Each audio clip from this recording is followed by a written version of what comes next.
નમસ્કાર વાલા વિદ્યાર્થી મિત્રો, આજે આપણે જોવાના છીએ ત્રિમાસિક એકમ કસોટી 2026 ધોરણ 7 પ્રશ્ન તમારે જે આપણે કરાવીએ તૈયાર એમાંથી જ કરવાના રહેશે. બરાબર. વિષય ગણિત છે. તમારે 19/8/2026 સંપૂર્ણ પેપર સોલ્યુશન છે. 40માંથી 40 ગુણ આવશે. આ પ્રશ્ન પૂછાશે તો તમારે તો ખાસ કરીને તૈયાર કરી દેજો આટલા પ્રશ્નો. તો ચાલો આપણે આનું સંપૂર્ણ સોલ્યુશન જોઈએ. એ પહેલાં વિડીયોમાં નવા હો તો વિડીયોને લાઇક શેર સબસ્ક્રાઈબ કરવાનું ભૂલતા નહીં અને વિડીયોને ખાસ કરીને એન્ડ સુધી જોજો, જેથી કરીને તમને કમ્પ્લીટ પ્રશ્નમાં ખબર પડે.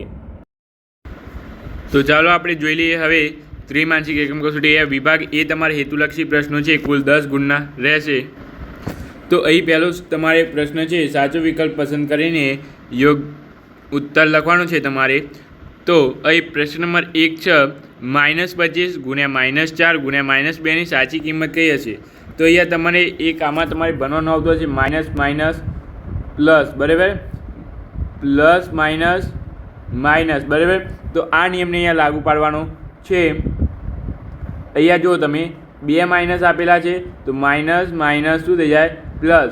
પછી આ પ્લસ થઈ ગયું, પછી આ માઇનસ છે એટલે પાછું પ્લસ માઇનસ શું થઈ જાય? આ પ્લસ અહીંયા મૂકી દેવાનું. બરાબર. આ બંનેનું પ્લસ થઈ ગયું, આનું માઇનસ બાકી. આ પ્લસ અને આ માઇનસ શું થાય? માઇનસ. તો અહીંયા પહેલાં આ તમારે જોઈ લેવાનું. બરાબર. અહીંયા માઇનસ કિંમત છે. હા, તો માઇનસમાં બે કિંમત છે, પરંતુ પછી એ ગુણાકાર કરી દેવાનું. 25 4 100. બરાબર. પ્લસ 6 100 100 ગુણ્યા 2 એટલે 200. બરાબર. એટલે -200 જવાબ આવશે તમારે. ખાસ કંઈ યાદ રાખજો. ત્યાર પછી 3/7 અને 5/4 ની સાદી કિંમત શું થશે? તો આને ઉપર નીચે 2 વડે ગુણી દેવાના. એટલે જો આ રીતે થશે 3/7 ગુણ્યા ઉપર નીચે 2 એટલે અહીંયા શું થઈ જાય? 6/14. બરાબર. આ 6/14 ત્યાં યાદ રાખજો. 6/14 વત્તા આ કેટલા ભાગ્યા? આ 6/14 એના ભાગ્યા 5/14 એટલે આના ભાગ્યા 5/14 એટલે આ પલટાઈ જાય. એટલે અહીંયા 14 આવી જાય પહેલાં. જો 5/14 5/14 આ થઈ ગયા. અહીંયા ગુણાકાર આવી જાય પછી. બરાબર. એટલે અહીં જુઓ શું થઈ જાય? અહીંયા 3 દુ અહીંયા એક જ મિનિટ ભાઈ. અહીંયા કેટલા છે? 3/7 અને એના પણ ભાગ્યા 5/14 એટલે અહીંયા જવાબ આવી જાય 14/5. બરાબર. એટલે અહીંયા 7 દુ 14 થઈ ગયા. પછી 6/5 જવાબ તમારે આવે. બરાબર.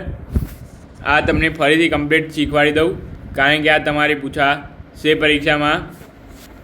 બરાબર.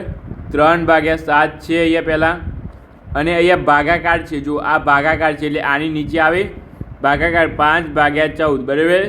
ભાગાકાર એટલે છેદમાં આવે, આના ભાગે આ. પછી આને આપણે સાઈડમાં લખવું હોય, આને સાઈડમાં આ બાદ લખવું હોય તો ગુણાકારમાં લખાય. બરાબર. છેદ હોય અંશમાં આવી જાય અને આ 5 નીચે આવી જાય. બરાબર. એટલે અહીંયા જુઓ તમે, અહીંયા આ 14 એટલે આવી ગયા ગુણ્યા અહીંયા આવી ગયા 5. બરાબર. એટલે 7 દુ 14 અને ઉપર 3 ગુણ્યા 2 એટલે 6 અને નીચે 5 એટલે અહીંયા જવાબ આવશે તમારે 6 ગુણ્યા 5. બરાબર.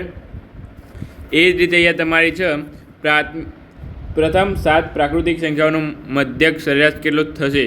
તો અહીંયા આ રીતે તમારે કરવાની ગણતરી આપેલી છે. એના ભાગે 1 2 3 4 5 6 7/7 એટલે તમારે જવાબ આવશે 4. ખાલી જગ્યા તમારે પૂરવાની છે.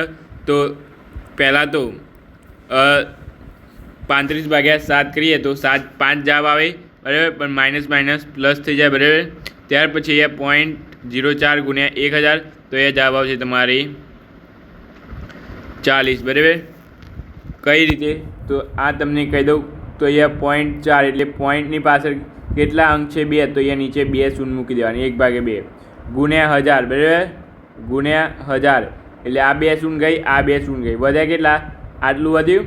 10 ગુણ્યા 4 આ 10 ગુણ્યા 4 તો 10 ગુણ્યા 4 કેટલા થાય? 40. બરાબર. વાત પૂરી. આવું જ પૂછાશે તમારે પેપરમાં પણ. કોઈપણ માહિતીમાં વચ્ચે આવતા સૌથી મધ્યસ્થ અવલોકનને ખાલી જગ્યા કહે છે? તો મધ્યસ્થ જ કહેવાય. કોઈપણ માહિતીમાં વચ્ચે આવતા સૌથી મધ્યસ્થ અવલોકનને મધ્યસ્થ જ કહેવાય. બરાબર. ખરા ખોટા જણાવવાનું છે 2 ઋણ પૂર્ણાંક સંખ્યાનો ગુણાકાર હંમેશા ધન થાય છે, માઇનસ માઇનસ પ્લસ, બરાબર, એટલે સાચું. સંભાવનાનું મૂલ્ય હંમેશા 0 અને 1ની વચ્ચે અથવા 0 અને 1 જ હોય છે, તો સાચું, બરાબર. કાં તો 0 હોય કાં તો 1 હોય, બરાબર. શક્યતા તમારે આ પાઠ સંભાવના તમારે ભણવાનું આવશે ચેપ્ટર નંબર 14 ધોરણ 10માં, બરાબર. 0 અને 1 જ હોય સંભાવના, કોઈ પણ ઘટનાની સંભાવના કેટલી હોય? 0 અને 1 આવી હોય. જો 0 <= x <= 1, બરાબર. 0 હોય 0 કરતાં મોટી હોય, કાં તો 1 હોય કાં તો 1 કરતાં નાની હોય, બરાબર. 1 કરતાં નાની હોય, 1 હોય કાં તો 0 હોય કાં તો 0 કરતાં મોટી હોય, બરાબર. આટલી સંભાવના તમારે યાદ રાખવાની. 1 0 અને 1 વચ્ચે હોય, આ તમારે MCQમાં પૂછાશે. ત્યાર પછી સમીકરણ તમારે એ લખવાનું છે, કોઈપણ સંખ્યાના એક્સના ચોથા ભાગમાંથી 4 બાદ કરતાં 4 મળે છે, તો અહીં તમારે જવાબ આવશે સમીકરણ સ્વરૂપે લખવું. અહીંયા તમારે સમીકરણ સ્વરૂપે લખવાનું છે કોઈપણ સંખ્યા એક્સ, બરાબર. એટલે તમને અહીંયા શીખવાડી દઉં. ચાલો, મારા લાડકવાળા વિદ્યાર્થીઓ, લાઇક શેર સબસ્ક્રાઈબ કરી ના હોય તો લાઇક શેર સબસ્ક્રાઈબ કરી લેજો. કોઈપણ સંખ્યા એક્સ છે તો અહીંયા લખ્યા એક્સ, એના ચોથા ભાગે એટલે એના ભાગ્યા 4, બરાબર. એના ચોથો ભાગ એટલે આનો ભાગ્યા 4 કર્યા. એમાંથી 4 બાદ કરતા કેટલા કરતાં મળે છે, એટલે અહીંયા 4 મળે છે, આમ લખાય, બરાબર. આટલી પ્રોસેસ છે. આટલું લખીને આવો તો તમારે 1 ગુણ સાચો, બરાબર. આ તમે ખાસ કરીને યાદ રાખજો. આવું તમારે પૂછાશે. કોઈપણ માહિતી 5, 9, 12, 7, 18, 2નો વિસ્તાર શોધો. તો અહીંયા 18 અને 2 છેલ્લો કયો છે? 18 અને 2, બરાબર. તો 18 વિસ્તાર 18 - 2 એટલે શું થશે? અહીંયા 16, બરાબર. મહત્તમ અને મહત્તમથી ન્યૂનતમ.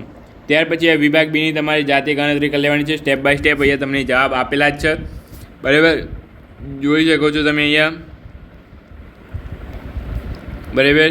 તો આ એકદમ સહેલા દાખલા છે, તમારે આવડી જાય એવા જ દાખલા છે. તો ખાસ કરીને વિભાગ સીમાં તમારે IMP દાખલા છે. ખાસ કરીને વિભાગ સી તમે જોઈ લેજો, બરાબર. અહીંયા વિભાગ સીમાં તમારે દરેક પ્રશ્ન ચોપડીનો બેઠો દાખલો રકમ છે, બરાબર. ચોપડીની બેઠી રકમ છે તમારે દરેક પ્રશ્નની, તો ખાસ કરીને જોઈ લેવા. વિભાગ ડી વિસ્તૃત પ્રશ્નની દરેકના 4 ગુણની વાત કરીએ આપણે, તો આ પણ તમારે દરેક ચોપડીનો બેઠો જ દાખલો અહીંયા લીધેલ છે, બરાબર. તમે જોઈ શકો છો. તો આ દરેક પ્રશ્નો તમારે તૈયાર કરી લેવા, સ્ક્રીનશોટ પાડી લેવા, બરાબર. આમાંથી જ તમારે પેપર આવવાનું છે ત્રિમાસિક એકમ કસોટી ધોરણ 7નું, બરાબર. તો ખાસ કરીને જોઈ લેજો. અને PDF તમારે જોતી હોય તો વિડીયોને લાઇક શેર સબસ્ક્રાઈબ કરી દેજો અને નીચે કોમેન્ટ કરજો PDF. તો આપણે નીચે તમને કોમેન્ટ બોક્સમાં લિંક આપણે મોકલી દઈશું PDFની. તો બસ મળીએ આપણે નવા વિડીયો સાથે. Thank you.